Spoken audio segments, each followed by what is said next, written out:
Hare Krishna. Hare Krishna, Hare Ram, Hare Ram, Ram Ram, Hare Hare, Hare Krishna, Hare Krishna, Hare Ram, Ram Ram, Hare Hare, Krishna Krishna. Hare Krishna, Hare Krishna, Hare Ram, Hare Ram, Ram Ram, Hare Hare, Hare Krishna, Hare Krishna, Hare Ram, Hare Ram, Ram Ram, Hare Hare, Krishna Krishna, Hare Ram, Hare Ram, Ram Ram, Hare Hare, Krishna Krishna, Hare Ram, Hare Ram, Ram Ram, Hare Hare, Krishna Krishna, Hare Ram, Hare Ram, Ram Ram, Hare Hare, Krishna Krishna, Hare Ram, Hare Ram, Ram Ram, Hare Hare, Krishna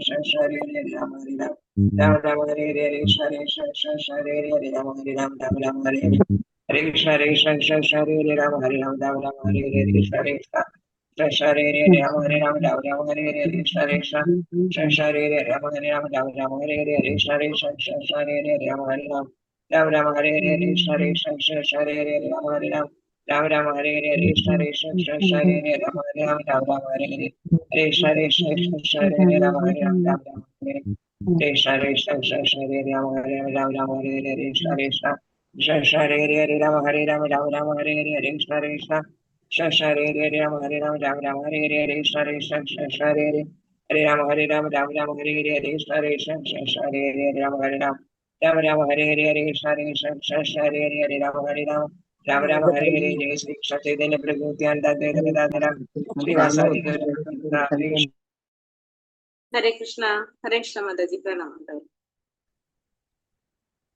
Hare Krishna Mataji, Pranamam. Hare Krishna, Pranam. Hare Krishna, Hare Krishna Mataji, Pranam. Hare Krishna Mataji, Pranamam. Hare Krishna Mataji. Hare Krishna. Hare Krishna Mataji. Krishna Mataji, Pranam. Mataji. Om Hare Ajnanatimidandasya Krishna Pranamam. Aksharamidam Tasmai Shri Gurave Namah.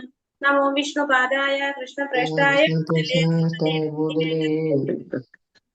Namaste Sate Deve Gauravani Praja.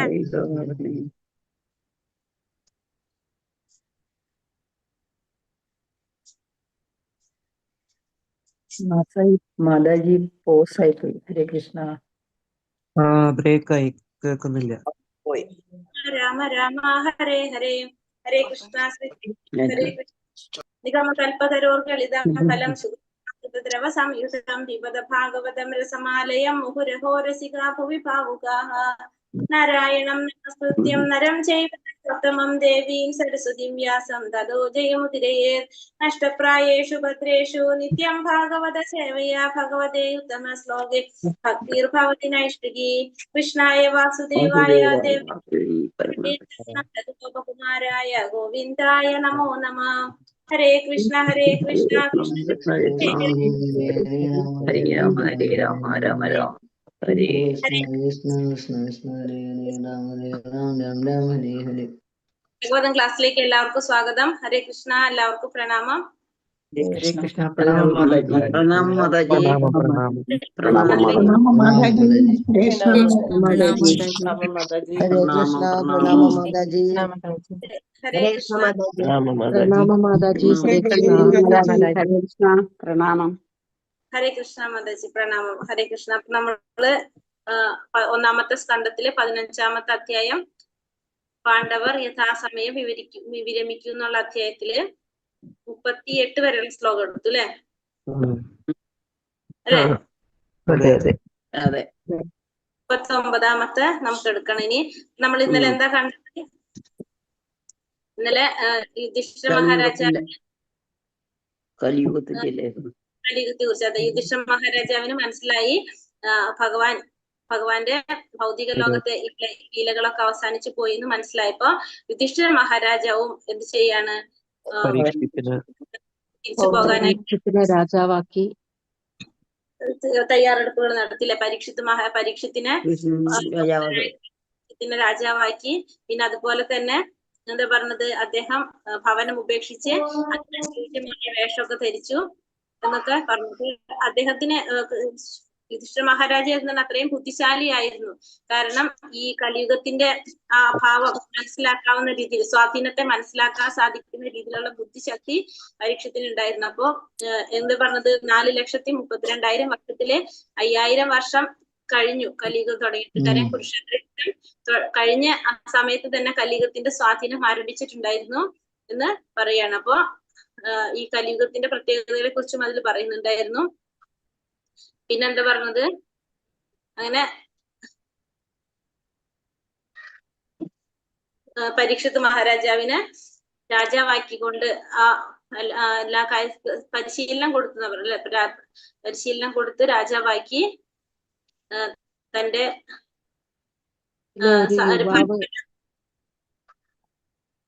രാജ്യഭാരം ഏൽപ്പിച്ചു കഴിഞ്ഞിട്ട് സ്വധാമത്തിലേക്ക് തിരിച്ചു പോകാനുള്ള തയ്യാറെടുപ്പുകള് യുധിഷ്ഠിര മഹാരാജാവ് നടത്താണ്. ഹരേ കൃഷ്ണ. ഹരേ കൃഷ്ണ. അത്രല്ലേ നമ്മൾ പറഞ്ഞത്? കുടുംബത്തിലെ ഒരു യുവാവ് പ്രായമായാല് ഭാരം കുടുംബഭാരം കൊടുത്ത് മറ്റുള്ളവരെ സന്യാസം സ്വീകരിക്കണം. തിരിച്ചു കൊടുക്കുക. ഹരേ കൃഷ്ണ മാതാജി പ്രണാമം.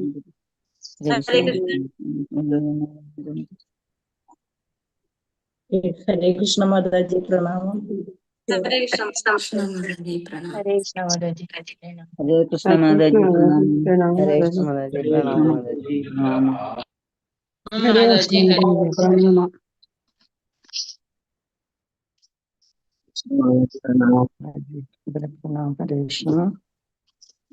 ഹരേ കൃഷ്ണ. ഹരേ കൃഷ്ണ മാതാജി പ്രണാമം. 38 ശ്ലോകം വരെ നമ്മൾ എടുത്തത്. ഹരേ കൃഷ്ണ. ഓം നമോ ഭഗവതേ വാസുദേവായ. ശ്ലോകം 39. മഥുരായാം തഥാ വജ്രം ശൂരസേനാപതിം തതഃ പ്രജാപത്യം നിരൂപേഷ്ടി മഗ്നീനാമീപതൈശ്വരഃ. മഥുരായാം തഥാ വജ്രം ശൂരസേനാപതിം തതഃ പ്രജാപത്യം നിരൂപേഷ്ടിം അഗ്നീനാമീപതൈശ്വരഃ.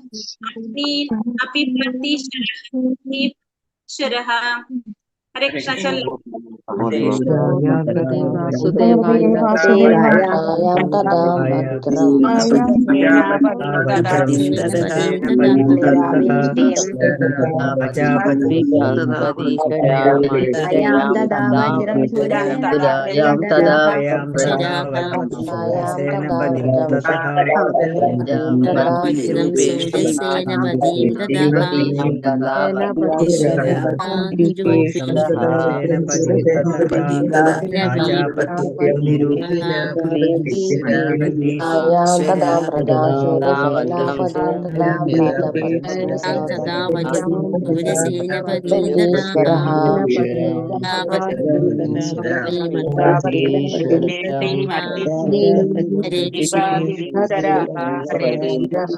കൃഷ്ണ.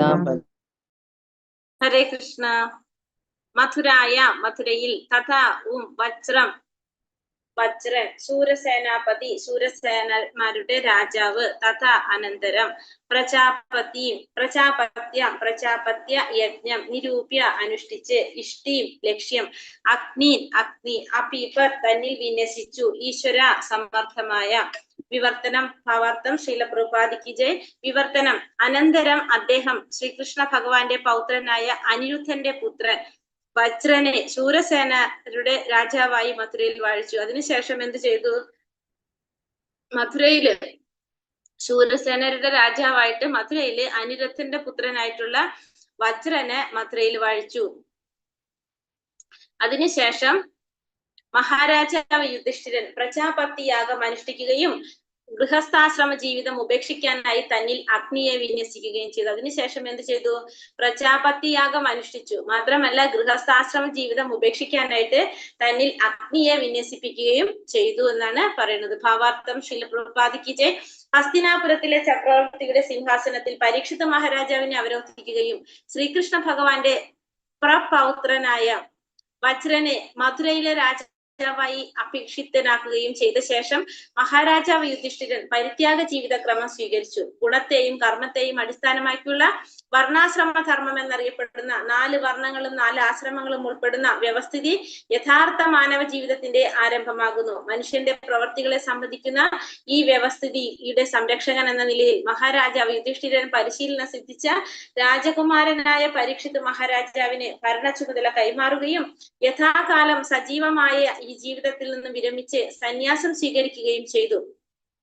ഇവിടെ ഹസ്തിനാപുരത്തിലെ ചക്രവർത്തിയുടെ സിംഹാസനത്തിൽ പരീക്ഷിത് മഹാരാജാവിനെ അവരോധിക്കുകയും അതുപോലെ തന്നെ ശ്രീകൃഷ്ണ ഭഗവാന്റെ പ്രപൗത്രനായിട്ടുള്ള വജ്രനെ മധുരയിലെ രാജാവായിട്ട് അഭിഷിക്തനാക്കുകയും ചെയ്ത ശേഷം യുധിഷ്ഠിര മഹാരാജാവ് പരിത്യാഗത്തിന്റെ ജീവിതക്രമം സ്വീകരിച്ചു. ഇപ്പൊ 4 വർണ്ണങ്ങളും 4 ആശ്രമങ്ങളും എന്നറിയപ്പെടുന്ന വർണ്ണാശ്രമ വ്യവസ്ഥിതിയാണ് എന്താണ് പറയുന്നത്, അത് മാനവ ജീവിതത്തിന്റെ ആരംഭമാണ്. യഥാർത്ഥത്തിലുള്ള മനുഷ്യ ജീവിതത്തിന്റെ ആരംഭമാണത്. ആത്മീയ ജീവിതത്തിന്റെ തുടക്കം അതാണ് നമുക്ക് പറയാം.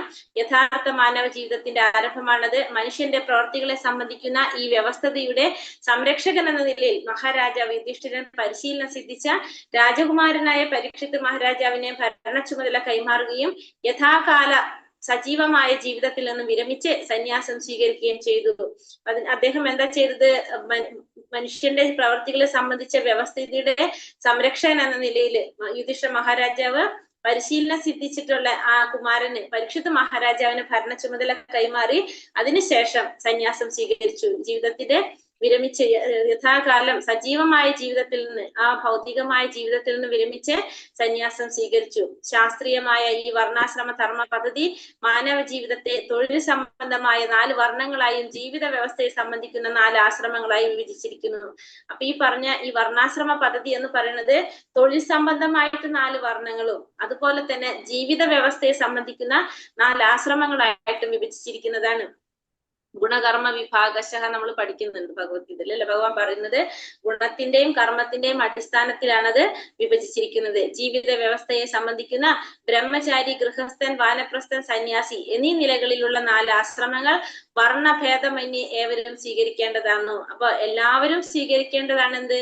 ഈ പറഞ്ഞ 4 ആശ്രമങ്ങൾ വർണ്ണഭേദമന്യേ ഏവരും സ്വീകരിക്കേണ്ടതാണ്. എത്ര തന്നെ വയസ്സായാലും ആധുനിക രാഷ്ട്രീയക്കാർ സജീവമായ രാഷ്ട്രീയ ജീവിതത്തിൽ നിന്ന് വിരമിക്കാൻ ആഗ്രഹിക്കുന്നില്ല. അപ്പൊ ആരായാലും ശരി, എന്താണ് പറയുക, ബ്രഹ്മചര്യം, ഗൃഹസ്ഥം, വാനപ്രസ്ഥം, സന്യാസം, അത് ആ ആശ്രമങ്ങള് നമ്മൾ പാലിച്ചേ പറ്റൂ. ഒരു 25 വയസ്സ് വരെ നമ്മൾ പറയുന്നുണ്ട് അല്ലെ, ബ്രഹ്മചര്യമാണ്. ആ ബ്രഹ്മചര്യം കഴിഞ്ഞ ഗൃഹസ്ഥാശ്രമത്തിലേക്ക് പ്രവേശിക്കും 50 വയസ്സ് വരെ. അത് കഴിഞ്ഞ് നമ്മൾ ഇതിലേക്ക് കടക്കണം, വാനപ്രസ്ഥത്തിലേക്ക് കടക്കണം. അതും കഴിഞ്ഞ സന്യാസത്തിലേക്ക് നമ്മൾ കടന്നിരിക്കണം. അങ്ങനെ ചെയ്യേണ്ടതാണ്. വിരമിക്കാനായിട്ട് ജീവിതത്തിൽ നിന്നും വിരമിക്കാൻ ആഗ്രഹിക്കുന്നില്ല. പക്ഷെ ആധുനിക രാഷ്ട്രീയക്കാരൊന്നും എന്ത് ചെയ്യുന്നില്ല, അങ്ങനെ ചെയ്യാനായിട്ട് ആഗ്രഹിക്കുന്നില്ല. എന്നാൽ മഹാരാജാവ് യുധിഷ്ഠിരൻ ഒരു ഉത്തമ രാജാവാകിയാൽ അടുത്ത ജീവിതത്തിനായി സ്വയം തയ്യാറെടുക്കുന്നതിന് വേണ്ടി സജീവമായ രാജ്യഭരണ കാര്യങ്ങളിൽ നിന്നും സ്വമേധയാ വിരമിച്ചു. യുധിഷ്ഠിര മഹാരാജാവ് ഒരു ഉത്തമനായിട്ടുള്ള രാജാവായതുകൊണ്ട് തന്നെ അടുത്ത ജീവിതത്തിന്റെ തയ്യാറെടുപ്പിനായിട്ട് സ്വയം തയ്യാറെടുക്കുന്നതിന് വേണ്ടി സജീവമായിട്ടുള്ള രാജ്യഭരണ കാര്യങ്ങളിൽ നിന്നും സ്വമേധയാ വിരമിച്ചു. ജീവിതത്തിന്റെ അവസാന ഘട്ടം, അതായത് കുറഞ്ഞ പക്ഷം മരണത്തിന് 15-20 വർഷങ്ങൾക്ക് മുമ്പെങ്കിലും ജീവിതത്തിന്റെ പൂർണ്ണതയെ പ്രാപ്തമാക്കാനായി പൂർണ്ണമായും ഭഗവാന്റെ ഭക്തിയുടെ സേവനത്തിൽ വ്യാപൃതനാകാൻ കഴിയുന്ന വിധം ഏവരും അവരുടെ ജീവിതം ചിട്ടപ്പെടുത്തണം. അപ്പൊ എന്താ പറയുന്നത്? അറ്റ്ലീസ്റ്റ് ഏറ്റവും ചുരുങ്ങിയതെന്ന് പറയാം, നമുക്ക് ജീവിതത്തിന്റെ അവസാന ഘട്ടം അതായത് കുറഞ്ഞ പക്ഷം മരണത്തിന് 10-15 വർഷങ്ങൾക്ക് 15-20 വർഷങ്ങൾക്ക് മുമ്പെങ്കിലും, എല്ലാവർക്കും തുടങ്ങേണ്ട സമയമൊക്കെ കഴിഞ്ഞില്ല. ഇപ്പൊ 15-20 വർഷങ്ങൾക്ക് മുമ്പെങ്കിലും ജീവിതത്തിന്റെ പരിപൂർണതയെ പ്രാപ്തമാക്കാനായിട്ട് പൂർണ്ണമായും ഭഗവാന്റെ ഭക്തിയുടെ സേവനത്തിൽ വ്യാപൃതനാകാൻ കഴിയുന്ന വിധത്തില് ഏവരും അവരുടെ ജീവിതത്തെ ചിട്ടപ്പെടുത്തേണ്ടതാണ്. ഒരുവൻ ജീവിതത്തിലെ ദിനങ്ങൾ മുഴുവൻ ഭൗതിക സ്വാധീനത്തിനും ഫലോദിഷ്ട കർമ്മങ്ങളിലും ഏർപ്പെട്ടിരിക്കുന്നത് തികച്ചും വിഡിത്തമാണ്. അപ്പൊ ഒരു ജീവിതത്തിന്റെ മുഴുവൻ ദിവസവും ഭൗതികമായിട്ടുള്ള ആസ്വാദനത്തിനും ഫലോദിഷ്ട കർമ്മങ്ങളിലും ഏർപ്പെട്ടുകൊണ്ടിരിക്കുന്നത് തികച്ചും വിഡിത്തമാണ്. കാരണം എന്തെന്നാൽ മനസ്സ് ഭൗതിക ആസ്വാദനങ്ങൾക്കായി ഫലോദിഷ്ട കർമ്മങ്ങളിൽ ആഭഗ്നനായിരിക്കുന്നിടത്തോളം കാലം ബദ്ധജീവിതത്തിൽ നിന്നും അഥവാ ഭൗതിക ബന്ധനത്തിൽ നിന്നും സ്വതന്ത്രനാകാനുള്ള യാതൊരു സാധ്യതയില്ല. അപ്പൊ എത്രത്തോളം നമ്മൾ ഭൗതിക ആസ്വാദനവുമായിട്ട് ബന്ധപ്പെട്ടിരിക്കുന്നോ അത്രത്തോളം കാലം നമുക്ക് ഈ ഭൗതികമായിട്ടുള്ള ജീവിതത്തിൽ നിന്ന് അല്ലെങ്കിൽ ബദ്ധ ജീവിതത്തിൽ നിന്ന് സ്വതന്ത്രനാകാനുള്ള യാതൊരു സാധ്യതയും ഇല്ല. ജീവിതത്തിന്റെ പരമപരിപൂർണതയെ പ്രാപ്തമാക്കുക, അതായത് സ്വഗേഹമായ ഭഗവത് ധാമത്തിലേക്ക് മടങ്ങി ചെല്ലുക എന്ന ഒരുവന്റെ പരമദൗത്യത്തെ അവഗണിക്കുന്ന ആത്മഹത്യാപരമായ ആത്മഹത്യപരമായ നയം ആരും സ്വീകരിക്കരുത്.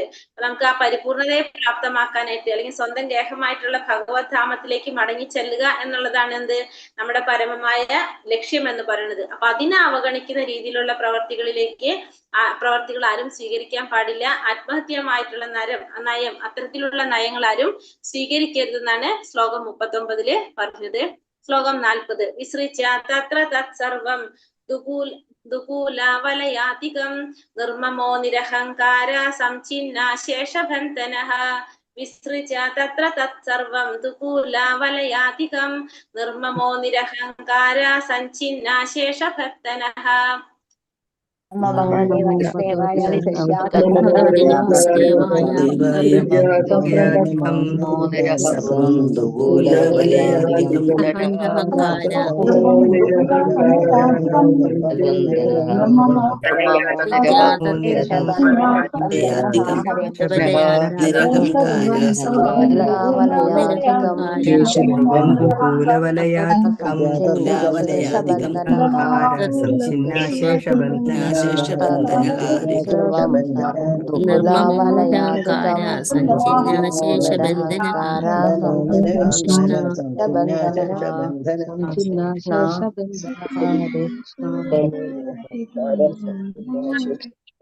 പരിത്യജിച്ചിട്ടുണ്ട് തത്ര അവയെല്ലാം ആ സർവം എല്ലാം ദുകൂല അരപ്പട്ട വലയ ആധികം വളകളും നിർമ്മമ താല്പര്യമില്ലാതെ നിരഹങ്കാര അനാസക്തനായി സംഛിന്ന പൂർണ്ണമായി വിച്ഛേദിച്ചു അശേഷ ബന്ധനഃ അനന്തമായ ബന്ധം. വിവർത്തനം ഭാവാർത്ഥം ശ്രീല പ്രഭുപാദിക്ക് ജയ്. വിവർത്തനം മഹാരാജാവ് യുധിഷ്ഠിരൻ തൽക്ഷണം തന്നെ രാജകീയമായ ഉടയാടകളും ആഭരണങ്ങളും അരപ്പട്ടകളും ഒക്കെ ഉപേക്ഷിച്ച് പൂർണ്ണമായും ഒന്നിലും താല്പര്യമില്ലാത്തവനും അനാസക്തനുമായി തീർന്നു. അപ്പൊ മഹാരാജാവ് യുധിഷ്ഠിരൻ എന്താണ് പറഞ്ഞ ഗൃഹസ്ഥാശ്രമം കഴിഞ്ഞു സന്യാസത്തിലേക്ക് വാനപ്രസ്ഥം കഴിഞ്ഞ് സന്യാസത്തിലേക്ക് കടക്കാണ്. അപ്പൊ സന്യാസത്തിലേക്ക് കടക്കുമ്പോൾ രാജകീയമായിട്ടുള്ള എല്ലാ ഉടയാടകളും ആഭരണങ്ങളും അരപ്പട്ടകളും എല്ലാം ഉപേക്ഷിച്ച് ഒന്നിനും താല്പര്യമില്ലാത്തവനും അനാസക്തനുമായിട്ട് മാറി എന്നാണ് പറയുന്നത്. ഭാവാർത്ഥം ശ്രീല പ്രഭുപാദിക്ക് ജയ്. ഭഗവാന്റെ സഹചരന്മാരിൽ ഒരുവനായി തീരാൻ എല്ലാ ഭൗതിക മാലിന്യങ്ങളിൽ നിന്നും നിർമുക്തനായി തീരുക എന്നത് അത്യന്താപേക്ഷിതമായ ഒരു യോഗ്യതയാകുന്നു. അപ്പൊ ഭഗവാന്റെ ഒരു ഭക്തനാകണമെങ്കിൽ അല്ലെങ്കിൽ ഭഗവാന്റെ ഒരു സഹചരന്മാരിൽ ഒരാളായി തീരണമെങ്കിൽ നമ്മൾ എന്ത് വേണം? ഭൗതികമായിട്ടുള്ള എല്ലാ മാലിന്യങ്ങളിൽ നിന്നും നമ്മൾ മുക്തനാകേണ്ടത് വളരെ അത്യാവശ്യമായിട്ടുള്ള ഒരു കാര്യമാണ്. അത് യോഗ്യതയാണത്. ഭൗതികമായിട്ടുള്ള മാലിന്യങ്ങളിൽ നിന്ന് നിർമുക്തനാകുക എന്ന് പറയുന്നത് നമ്മുടെ യോഗ്യതയാണത്. അത്തരം പരിശുദ്ധീകരണം ഇല്ലാതെ ഒരുവന് ഭഗവാന്റെ സന്തത സഹചാരിയായി തീരാനോ ഭഗവത് ധാമത്തിലേക്ക് മടങ്ങി ചെല്ലാനോ ഒരിക്കലും കഴിയില്ല. അപ്പൊ ഭഗവാന്റെ സന്തത സഹചാരിയായി തീരാതെ ഭഗവത് ധാമത്തിലേക്ക് മടങ്ങി ചെല്ലാനോ അല്ലെങ്കിൽ എന്താ പറയാ പരിശുദ്ധീകരണം ഇല്ലാതെ ഭഗവാന്റെ ധാമത്തിലേക്ക് മടങ്ങി ചെല്ലാൻ നമുക്ക് സാധിക്കില്ല. അപ്പൊ പരിശുദ്ധീകരണം ആവശ്യമാണ്. അപ്പൊ ഓട്ടോമാറ്റിക്കലി നമ്മൾ ആരായിട്ട് മാറും? ഭഗവാന്റെ സന്തത സഹചാരിയായിട്ട് മാറുകയും ചെയ്യും. അപ്പോഴാണ് നമുക്ക് ഭഗവത് ധാമത്തിലേക്ക് മടങ്ങി ചെല്ലാനായിട്ട് സാധിക്കുന്നത്. അതിന് നമ്മൾ എന്താ ചെയ്യേണ്ടത്? ഭക്തിയുടെ സേവനം ചെയ്യണം. മഹാരാജാവ് അതിനാൽ ആത്മീയമായി പരിശുദ്ധനായി തീരാൻ വേണ്ടി തൽക്ഷണം രാജകീയമായ ആടയാഭരണങ്ങൾ പരിത്യജിച്ച് രാജകീയ ഐശ്വര്യങ്ങളെല്ലാം ഉപേക്ഷിച്ചു. അപ്പൊ മഹാരാജാവ് യുധിഷ്ഠിരൻ അതിന് വേണ്ടിയിട്ട് എന്ത് ചെയ്തു? ആടയാഭരണങ്ങളെല്ലാം ഉപേക്ഷിച്ച് അതുപോലെ തന്നെ പരിത്യജിച്ച് ഐശ്വര്യങ്ങളെല്ലാം ഉപേക്ഷിച്ചു. ഒരു സന്യാസിയുടെ കഷായ വസ്ത്രം ധരിച്ച് കാഷായ വസ്ത്രം ആകർഷകമായ എല്ലാവിധ ഭൗതിക വസ്ത്രങ്ങളിൽ നിന്നും സ്വാതന്ത്ര്യത്തെ സൂചിപ്പിക്കുന്നു. അപ്പോൾ കാഷായ വസ്ത്രം സന്യാസിയുടെ വസ്ത്രമായിട്ട് കാഷായ വസ്ത്രം ഇങ്ങനെ പറയണത് ആകർഷകമായ എല്ലാ ഭൗതിക വസ്ത്രങ്ങളിൽ നിന്നും ഉള്ള സ്വാതന്ത്ര്യത്തെ സൂചിപ്പിക്കുന്നതാണ് എന്ത്? കാഷായ വസ്ത്രം. അത് ധരിച്ചു. അങ്ങനെ അതിനനുസരിച്ച് അദ്ദേഹം വസ്ത്രം മാറ്റി. അപ്പൊ അതിനനുസരിച്ച് തന്നെ അദ്ദേഹം എന്ത് ചെയ്യാണ്? വസ്ത്രവും മാറ്റാണ്. അപ്പൊ ഭൗതികമായിട്ടുള്ള എല്ലാത്തിനും മോചനം നൽകുന്ന തരത്തിലുള്ള സ്വാതന്ത്ര്യം നൽകുന്നതാണ് എന്ത്? കാഷായ വസ്ത്രം. അപ്പൊ അത്തരത്തിലുള്ള വസ്ത്രം ധരിച്ചു. ആസ്വാദനങ്ങൾക്കായി ഫലോദിഷ്ട കർമ്മങ്ങൾ ആമഗ്നനായിരിക്കുന്നത് ബദ്ധ ജീവിതത്തിൽ അഥവാ ഭൗതിക ബന്ധനത്തിൽ സ്വാതന്ത്ര്യരാകാനുള്ള യാതൊരു സാധ്യതയുമില്ല. ജീവിതത്തിന്റെ പരിപൂർണതയെ പ്രാപ്തമാക്കുക, അതായത് ഇതല്ല വായിച്ചു 39 വായിച്ചേ.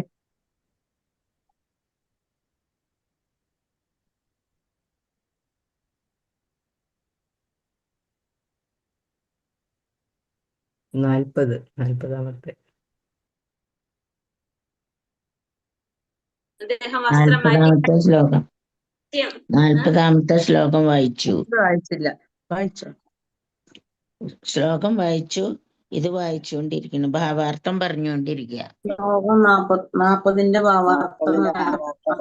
ഒരു സന്യാസിയുടെ കാഷായ വസ്ത്രം, കാഷായ വസ്ത്രത്തിനെ പറ്റിയിട്ട് പറഞ്ഞു. അത് വായിച്ചു കഴിഞ്ഞു. ആകർഷകമായ എല്ലാവിധ ഭൗതിക വസ്ത്രങ്ങളിലുള്ള സ്വാതന്ത്ര്യത്തെ സൂചിപ്പിക്കുന്നു കാഷായ വസ്ത്രം.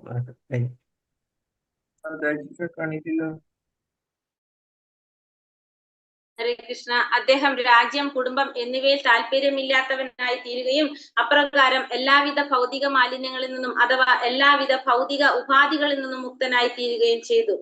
ജനങ്ങൾ സാധാരണയായി വിവിധ തരം ഉപാധികളിൽ ആസക്തരാണ്. കുടുംബം, സമൂഹം, രാജ്യം, തൊഴിൽ, ധനം, പദവി മുതലായവ അനവധി കാര്യങ്ങൾ അതിൽ ഉൾപ്പെടുന്നു. അത്തരം ഏതെങ്കിലും ഒരു ഉപാധിയോട് ആസക്തനായിരിക്കുന്നിടത്തോളം കാലം ഒരുവൻ ഭൗതികമായി അശുദ്ധനാണെന്ന് കരുതപ്പെടുന്നു. അപ്പോ എല്ലാവരും എങ്ങനെയാണ് ഈ ഭൗതിക ലോകത്തില്? ഭൗതികമായി അശുദ്ധർ തന്നെയാണ്. കാരണം നമ്മൾ ഏതെങ്കിലും രീതിയിൽ നമ്മൾ എന്താണ്, നമുക്ക് ആസക്തി ഉണ്ടാവുന്ന പറഞ്ഞ ആസക്തനായിരിക്കും. ഈ കുടുംബം, സമൂഹം, രാജ്യം, തൊഴില്, ധനം, പദവി ഇതൊക്കെ ഭക്തിക്ക് എങ്ങനെയാണ് പറയുന്നത്? അയോഗ്യതയാണെന്ന് പറയുന്നത് അല്ലെ? ഭക്തിയുടെ അയോഗ്യതയായിട്ടുള്ള കാര്യങ്ങളാണ്. നമ്മളിപ്പോ ഒരു വിവാഹം നടക്കാനായിട്ട് നമ്മൾ നോക്കുമ്പോ എന്താ നോക്കുന്നത്?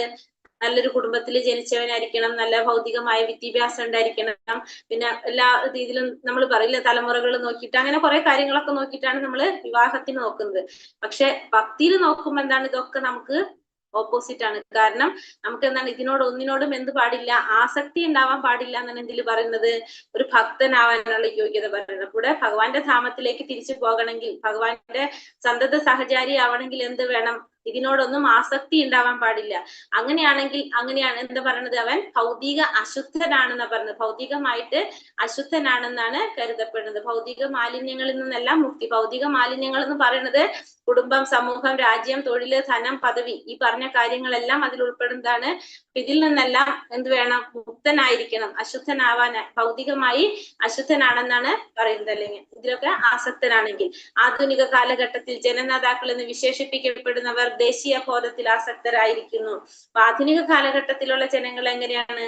ദേശീയമായ ബോധത്തിലാണ് ആസക്തരായിരിക്കുന്നത് ജനനേതാക്കൾ എന്ന് പറയുന്നത്. അത്തരം മിഥ്യാവബോധവും ഭൗതികമായി ഭക്തനായ ആത്മാവിനെ സംബന്ധിച്ചിടത്തോളം മറ്റൊരു ഉപാധിയാണെന്ന വസ്തുത അവരറിയുന്നില്ല. അത്തരം മിഥ്യാവബോധം ഭൗതികമായി ബദ്ധനായ ആത്മാവിനെ സംബന്ധിച്ചിടത്തോളം മറ്റൊരു ഉപാധിയാണെന്നുള്ള വസ്തുത അവരറിയുന്നില്ല. ഭഗവത് ധാമത്തിലേക്ക് മടങ്ങി ചെല്ലുന്നതിന് യോഗ്യനായി തീരാൻ കഴിയുന്നതിന് മുമ്പ് അത്തരം ഉപാധികളെ ഒരുവൻ ഉപേക്ഷിക്കേണ്ടതാണ്. അപ്പൊ ഭഗവത് ധാമത്തിലേക്ക് മടങ്ങി ചെല്ലുന്നതിന് മുമ്പ് എന്ത് വേണം? അതിനുള്ള യോഗ്യത എന്ന് പറയുന്നത് ഇത്തരത്തിലുള്ള എല്ലാ ഉപാധികളും ഒരുവൻ ഉപേക്ഷിക്കേണ്ടതാണ്. ദേശീയ ബോധത്തിൽ ജീവൻ ത്യജിക്കുന്ന അത്തരം വ്യക്തികൾ ദേശീയ ബോധത്തിൽ ജീവൻ ത്യജിക്കുന്ന അത്തരം വ്യക്തികളെ മൂഢന്മാർ ആരാധിക്കുന്നു. പക്ഷെ അവിധമുള്ള ദേശീയ ബോധം കൂടാതെ ഇഹലോകം വെടിയാൻ സ്വയം സജ്ജനായ ഒരു രാജാവായ മഹാരാജാവ് യുധിഷ്ഠിരന്റെ ദൃഷ്ടാന്തം ഇവിടെ കാണാം. അപ്പൊ ഇവിടെ പറയുന്നത് ദേശീയ ബോധത്തിൽ ജീവൻ ത്യജിക്കുന്ന അത്തരം വ്യക്തികളെയാണ് നമ്മൾ എന്ന് പറയുന്നത് മൂഢന്മാർ ആരാധിക്കുന്നത്. പക്ഷെ അവിധത്തിലുള്ള ദേശീയ ബോധം കൂടാതെ തന്നെ ഇഹലോകം വെടിയാൻ സ്വയം സജ്ജനായിട്ടുള്ള രാജാവാണ് യുധിഷ്ഠിര മഹാരാജാവ്. അദ്ദേഹത്തിന്റെ ദൃഷ്ടാന്തം ഇവിടെ കാണാം. എന്നിട്ടും ഏകദേശം പരമപുരുഷനായ ശ്രീരാമചന്ദ്രന്റെ അതേ തലത്തിലുള്ള ശ്രേഷ്ഠനും ധർമ്മിഷ്ഠനുമായ രാജാവായിരുന്നതിനാൽ അദ്ദേഹം ഇന്നും സ്മരിക്കപ്പെടുന്നു. അപ്പോ ഏകദേശം പരമപുരുഷനായിട്ടുള്ള ശ്രീരാമചന്ദ്രന്റെ അതേ തലത്തിലുള്ള ശ്രേഷ്ഠനായിട്ടുള്ള ധർമ്മിഷ്ഠനായിട്ടുള്ള രാജാവായിട്ടാണ് ആരെ സ്മരിക്കുന്നത്? യുധിഷ്ഠിര മഹാരാജാവിനെ സ്മരിക്കുന്നത്. അത്തരം ധർമ്മശീലരായ രാജാക്കന്മാർ ലോക ജനതയെ ഭരിച്ചിരുന്നതിനാൽ പ്രജകളെല്ലാവരും എല്ലാവിധത്തിലും സന്തോഷവാന്മാരായിരുന്നു. അപ്പൊ ഇത്തരത്തിലുള്ള രാജാക്കന്മാര് രാജ്യം ഭരിച്ചത് കൊണ്ട് തന്നെ പ്രജകളെല്ലാം വളരെയധികം സന്തോഷത്തിലായിരുന്നു. ആകയാൽ അത്തരത്തിലുള്ള മഹാത്മാരായ ചക്രവർത്തിമാർക്ക് പോലും ലോകം മുഴുവൻ ഭരിക്കുക എന്നത് തികച്ചും അസാധ്യമായിരുന്നു. അപ്പൊ അതുകൊണ്ട് അത്തരത്തിലുള്ള മഹാത്മാരായ ചക്രവർത്തിമാർക്ക് ലോകം മുഴുവൻ ഭരിക്കുക എന്ന് പറയുന്നത് തികച്ചും സാധ്യവുമായിരുന്നു. കാരണം പ്രജകളെല്ലാം എല്ലാവിധത്തിലും സന്തോഷവാന്മാരായിരുന്നു ആ സമയത്തെല്ലാം. ശ്ലോകം 41. വാചം ജുഹാവ മനസി തത്പ്രാണ ഇതരേ ച തം മൃത്യാവപാനം സ്വത്സർഗം തം പഞ്ചത്തേഹ്യ ജോഹവീത്. വാചം ജുഹാവ മനസി തത്പ്രാണ ഇതരേ ച തം മൃത്യാവപാനം സർഗം തം തം പഞ്ചത്വേഹ്യജോ ഹവീത് ചൊല്ലാം. ഓം നമോ ഭഗവതേ വാസുദേവായ ജുഹാവ മനസ്സി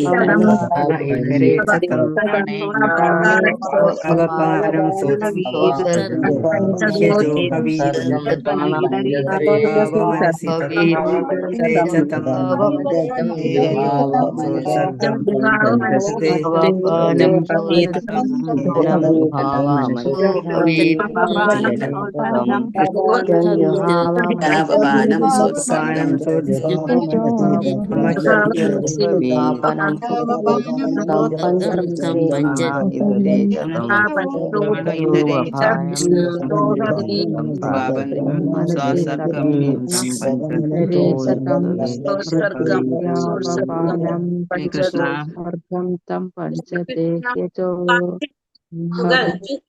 ഉപേക്ഷിച്ചു. മനസ്സിൽ തത് പ്രാണനിൽ മനസ്സിനെ, ഇതരെ ച മറ്റ് ഇന്ദ്രിയങ്ങളും തം അതിലേക്ക്, മൃത്യുവിലേക്ക്, അപാനം ശ്വാസം, സ ഉത്സർഗം തികഞ്ഞ സമർപ്പണ ബുദ്ധിയോടെ, തം ആ പഞ്ചഭൂതങ്ങളാൽ നിർമ്മിതമായ ശരീരത്തിലേക്ക്, ഹി നിശ്ചയമായും, അജോഹവി അതിനെ സംയോജിപ്പിച്ചു. വിവർത്തനം ഭാവാർത്ഥം ശ്രീല പ്രഭുപാദിക്ക് വിവർത്തനം. പിന്നീട് അദ്ദേഹം ഇന്ദ്രിയങ്ങളെല്ലാം മനസ്സിലും, മനസ്സിനെ പ്രാണനിലും, പ്രാണനെ ശ്വാസത്തിലും, തന്റെ സമ്പൂർണ്ണ അസ്തിത്വത്തെ പഞ്ചഭൂതാത്മകമായ ശരീരത്തിലും, ശരീരത്തെ മൃത്യുവിലും സംയോജിപ്പിച്ചു. അനന്തരം പരിശുദ്ധാത്മാവെന്ന നിലയിൽ അദ്ദേഹം ഭൗതിക ജീവിത സങ്കല്പത്തിൽ നിന്നും സ്വതന്ത്രനായി. ഉടനെ പറഞ്ഞത് അദ്ദേഹം എന്ത് ചെയ്തു? ഇന്ദ്രിയങ്ങളെല്ലാം മനസ്സിനെ പ്രാണനില്, പ്രാണനെ ശ്വാസത്തില്, പിന്നെന്താണ് അസ്തിത്വത്തെ, സമ്പൂർണമായ അസ്തിത്വത്തെ പഞ്ചഭൂതാത്മകമായ ശരീരത്തിലും, ആ ശരീരത്തെ മൃത്യുവിലും സംയോജിപ്പിച്ചു. അനന്തരം പരിശുദ്ധാത്മാവെന്ന നിലയില് അദ്ദേഹം ഭൗതികമായിട്ടുള്ള ജീവിത സങ്കല്പത്തിൽ നിന്നും സ്വതന്ത്രനായി അദ്ദേഹം. അപ്പോ ഭഗവത് ധാമത്തിലേക്ക് മടങ്ങുന്നതിനെ കുറിച്ചാണ് അവിടെ പറഞ്ഞത്. അപ്പൊ ഭാവാർത്ഥം ശ്രീല പ്രഭുപാദിക്ക് ജയ്. മഹാരാജാവ് യുധിഷ്ഠിരൻ ഭ്രാതാവായ അർജുനനെ പോലെ തനിക്കുള്ളിലേക്ക് ശ്രദ്ധ കേന്ദ്രീകരിക്കുവാൻ ആരംഭിക്കുകയും ക്രമേണ എല്ലാവിധ ഭൗതിക ബന്ധനങ്ങളിൽ നിന്ന് സ്വതന്ത്രനായി തീരുകയും ചെയ്തു. അപ്പൊ എല്ലാ വിധത്തിലും ഈ ഭൗതികമായ ബന്ധനങ്ങളിൽ നിന്നെല്ലാം അദ്ദേഹം സ്വതന്ത്രനായി. ആദ്യം അദ്ദേഹം എല്ലാ ഇന്ദ്രിയ പ്രവർത്തനങ്ങളുടെയും ഏകത്ര കേന്ദ്രീകരിക്കുകയും മനസ്സിലേക്ക് അവയെ സംയോജിപ്പിക്കുകയും ചെയ്തു. ആദ്യം തന്നെ ഇന്ദ്രിയങ്ങളെ മുഴുവനും കേന്ദ്രീകരിച്ച് ഒരുമിച്ച് കേന്ദ്രീകരിച്ച് മനസ്സിലേക്ക് അതിനെ സംയോജിപ്പിച്ചു. അന്യഥ അദ്ദേഹം മനസ്സിനെ ഭഗവാന്റെ അതീന്ദ്രിയ സേവനത്തിലേക്ക് തിരിച്ചു. ഭൗതിക ഇന്ദ്രിയങ്ങളുടെ പ്രതിപ്രവർത്തനങ്ങൾ ആസ്പദമാക്കി എല്ലാ ഭൗതിക കർമ്മങ്ങളും മനസ്സാൽ നിർവഹിക്കപ്പെടുന്നു. യുധിഷ്ഠിര മഹാരാജാവ് ഭഗവത് ധാമത്തിലേക്ക് മടങ്ങാൻ ഒരുങ്ങുകയാണ്. ഇക്കാരണത്താൽ മനസ്സ് ഭൗതിക പ്രവർത്തനങ്ങൾക്ക് വിരാമം ഇടണമെന്നും ഭഗവാന്റെ അതീന്ദ്രിയ ഭക്തിയുടെ സേവനത്തിലേക്ക് തിരിയണമെന്നും അദ്ദേഹം പ്രാർത്ഥിച്ചു. ഇനിമേൽ ഭൗതിക പ്രവർത്തനങ്ങളുടെ ആവശ്യമേ ഇല്ല. യഥാർത്ഥത്തിൽ മനസ്സിന്റെ പ്രവർത്തനങ്ങൾ ശാശ്വത ആത്മാവിന്റെ പ്രതിഫലനമാകിയാൽ അവയ്ക്ക് വിരാമമിടാൻ സാധ്യമല്ല. എന്നാൽ പ്രവർത്തികളുടെ ഗുണത്തെ ഭൗതികതയിൽ നിന്നും ഭഗവാന്റെ അതീന്ദ്രിയ ഭക്തിയുടെ സേവനമായി പരിവർത്തിപ്പിക്കാൻ കഴിയും.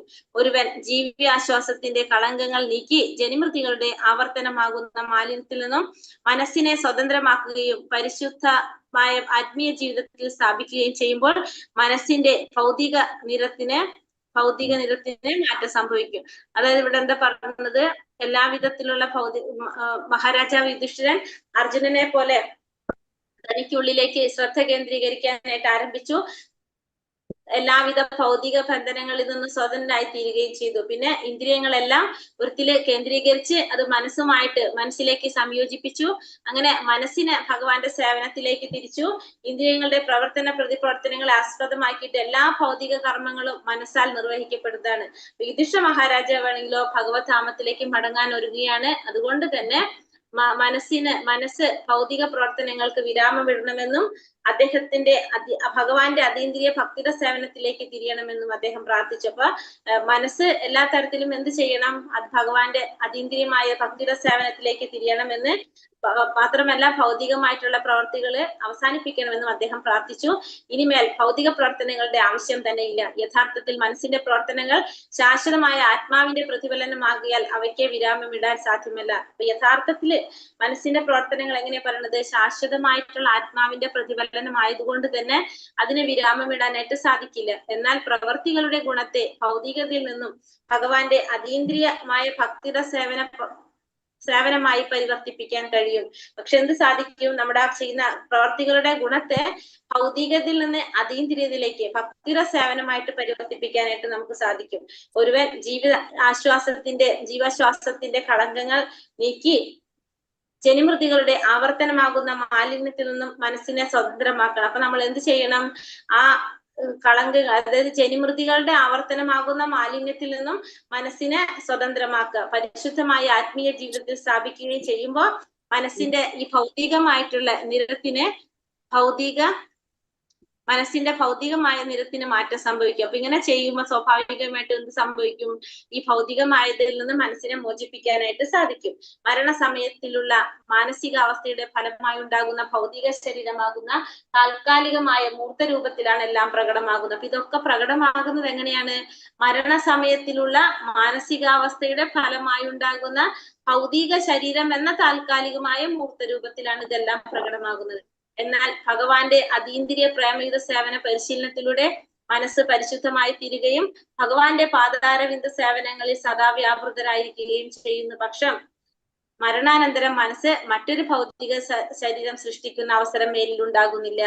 അപ്പോൾ ഇവിടെ എന്താ പറഞ്ഞു വരുന്നത്? മരണസമയത്ത് നമ്മുടെ മാനസികാവസ്ഥയുടെ ഫലമായിട്ടുണ്ടാകുന്ന ആ ഭൗതിക ശരീരമാകുന്ന താൽക്കാലിക മൂർത്തരൂപം, ഒരു താൽക്കാലികമായിട്ടുള്ളൊരു ഭൗതിക ശരീരം സൃഷ്ടിക്കുകയാണ് ആ സമയത്ത് എന്ന് പറയുന്നത്. അതിലാണ് ഇതെല്ലാം പ്രകടമാകുന്നത്. പക്ഷേ ഭഗവാന്റെ അതീന്ദ്രിയ പ്രേമയുത സേവനത്തിൽ പരിശീലനം നേടിയിട്ടുണ്ടെങ്കിൽ, മനസ്സ് പരിശുദ്ധമായിക്കൊണ്ടെങ്കിൽ, ആ ഭഗവാന്റെ പാദാരവിന്ദ സേവനത്തിൽ സദാ വ്യാപൃതരായിരിക്കുകയാണെങ്കിൽ നമുക്ക് എന്തുണ്ടാവില്ല? ആ മരണാനന്തരം മനസ്സ് മറ്റൊരു ഭൗതിക ശരീരം സൃഷ്ടിക്കുന്ന അവസരം ഉണ്ടാകില്ല. അപ്പൊ അതിനുശേഷം വേറൊരു ഭൗതിക ശരീരം സൃഷ്ടിക്കുന്ന ഒരു അവസരം നമുക്ക് ഉണ്ടാകില്ല. അപ്പൊ ഭൗതിക മാലിന്യങ്ങളിൽ ആമഗ്നനാകുന്നതിൽ നിന്നും മനസ്സ് സ്വതന്ത്രനായി തീരുകയും പരിശുദ്ധാത്മാവിനെ സ്വഗേഹമായ ഭഗവത് ധാമത്തിലേക്ക് മടങ്ങി ചെല്ലാൻ സാധിക്കുകയും ചെയ്യും. അങ്ങനെ ആവുമ്പോ എന്താണ്? ആ ഭൗതിക മാലിന്യങ്ങളിൽ നിന്നെല്ലാം മോചനം നേടി ആ പരിശുദ്ധ ആത്മാവിനെ സ്വന്തം ഗേഹമായിട്ടുള്ള, സ്വന്തം ഗൃഹമായിട്ടുള്ള ഭഗവാന്റെ ധാമത്തിലേക്ക് മടങ്ങി ചെല്ലാനായിട്ടുള്ള അവസരം ലഭിക്കും. അത് സാധിക്കുകയും ചെയ്യും. ഭഗവത് ധാമത്തിലേക്ക് മടങ്ങി ചെല്ലാനായിട്ട് അപ്പൊ ആത്മാവിന് സാധിക്കും. ഹരേ കൃഷ്ണ കൃഷ്ണ കൃഷ്ണ ഹരേ ഹരേ, ഹരേ രാമ രാമ രാമ ഹരേ ഹരേ. വാഞ്ചാകൽപതരുഭ്യശ്ച കൃപാ സിന്ധോഭ്യേവ ച പതിതാനാം പാവനേഭ്യോ വൈഷ്ണവേഭ്യോ നമോ നമഃ. അനന്തകോടി വൈഷ്ണവഭക്തിവൃന്ദ കി ജയ്, ശ്രീല പ്രഭുപാദ് കി ജയ്, ഗുരുദേവ കി ജയ്, നിത്തായ് ഗുരുപ്രമാനന്ദേ. ഹരി ഹരി ബോൾ. ഹരേ കൃഷ്ണ എല്ലാവർക്കും നന്ദി. ഹരേ കൃഷ്ണ.